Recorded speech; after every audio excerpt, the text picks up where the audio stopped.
To make entry into the home, a little girl ran out and ran straight to a sheriff's deputy and jumped in his arms. That child ran to deputies after a terrifying ordeal. Shots fired into a home that killed another child. Good evening, everyone. I'm Kyle Linsky. I'm Paula Tody. It is a heartbreaking story.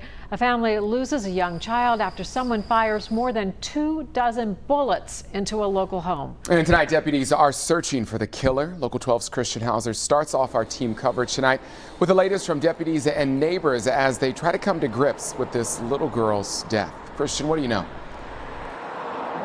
Yeah, many of the neighbors here in the area are still in belief that this happened on their quiet street. Now, whoever opened fire on the house behind me here on Plainfield Road, they sprayed the entire house with bullets, and they ultimately killed Demaya Barton Pickens. So it seems like they probably actually stopped in the middle of the road, then started shooting as opposed to just firing while driving by.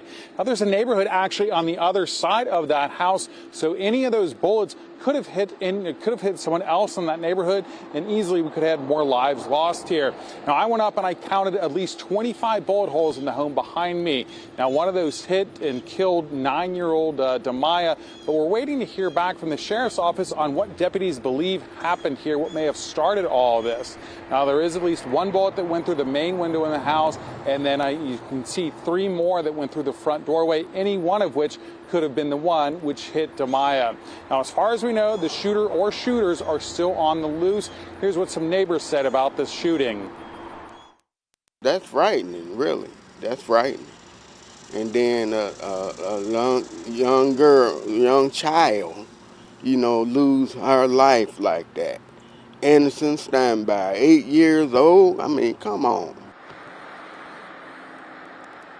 Now, we've got very limited information from the Hamilton County Sheriff's Office at this hour. We were told that an update might be coming in the afternoon, whether that was just a release email to us, or if the sheriff or someone else in the office would actually go on camera and answer some of our questions about what happened here.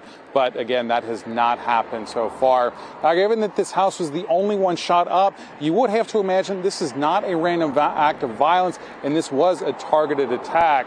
Now, as soon as we get more information from the sheriff's office, we'll let you know. For now, live in Silverton, I'm Christian Hauser.